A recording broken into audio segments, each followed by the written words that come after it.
जंगल के किनारे एक पुराना घर था जहां रात 2:13 पर सरगोशियां शुरू होती थीं। ये सब वहम है, कोई सरगोशी नहीं कर रहा। मैं तुम्हें कोई नाम नहीं दूंगा। भाई, आपने मेरा नाम क्यों लिया था? मुझे रात को कोई बुला रहा था। बेटा, इस कमरे को मत खोलना, कुछ चीजें बंद ही अच्छी लगती हैं।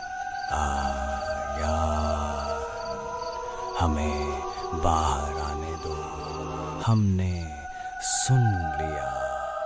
सरगोशियों वाला कमरा मुकम्मल कहानी। जंगल के किनारे एक पुराना 2 मंजिला घर था।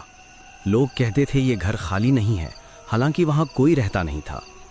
कई साल पहले इस घर में एक फैमिली रहती थी। एक रात ऊपर वाले आखिरी कमरे से चीखें आईं। अगली सुबह वो फैमिली गांव छोड़कर चली गई। इसके बाद किसी ने भी उस कमरे को नहीं खोला। गांव वालों ने उसे बंद कर दिया और एक उसूल बना लिया कि ऊपर वाला आखिरी कमरा कभी नहीं खोलना। कुछ साल बाद आयान अपने वालिदैन के साथ उसी घर में आ गया। वो इन बातों पर यकीन नहीं करता था। उसे लगा लोग पुरानी कहानियों से डर रहे हैं। पहली रात सब कुछ नॉर्मल था, लेकिन रात 2:13 पर उसकी आंख खुल गई। उसने साफ सुना, वो चौंक गया। आवाज दालान के आखिर वाले बंद कमरे से आ रही थी। हर रात 2:13 पर आवाज आती। पहले सिर्फ उसका नाम, फिर जुमले, हमें बाहर आने दो, हम बहुत देर से बंद हैं।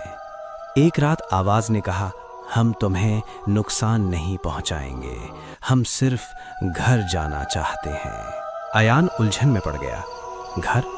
यही तो घर था, या फिर ये किसी और जगह की बात कर रहे थे? एक दिन उसे पुरानी अलमारी में एक चाबी मिली।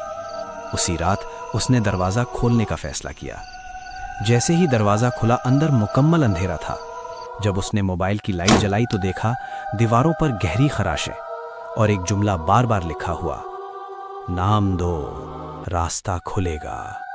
उसके पीछे दरवाजा बंद हो गया। कमरे की दीवारों से साए अलग होने लगे, लेकिन वो हमलावर नहीं थे। वो बेचैन लग रहे थे, जैसे कैद हों। दीवार के कोने में उसे एक पुरानी डायरी मिली। वो पहली फैमिली के बेटे की थी। डायरी में लिखा था, ये चीज़ें दीवारों में नहीं हैं, ये हमारे नामों से जुड़ी हैं। हमने गलती से इनको पुकारा। जब हमने इनको पहचान दी, वो मजबूत हो गईं। इन्हें बाहर आने के लिए एक नया नाम चाहिए। आयान समझ गया, ये मखलूक खुद बाहर नहीं आ सकती थी। इन्हें किसी जिंदा इंसान की आवाज़ और शनाख्त चाहिए थी। साए उसके इर्द गिर्द जमा हो गए। वो सरगोशी करने लगे, बस एक नाम ले लो, किसी का भी।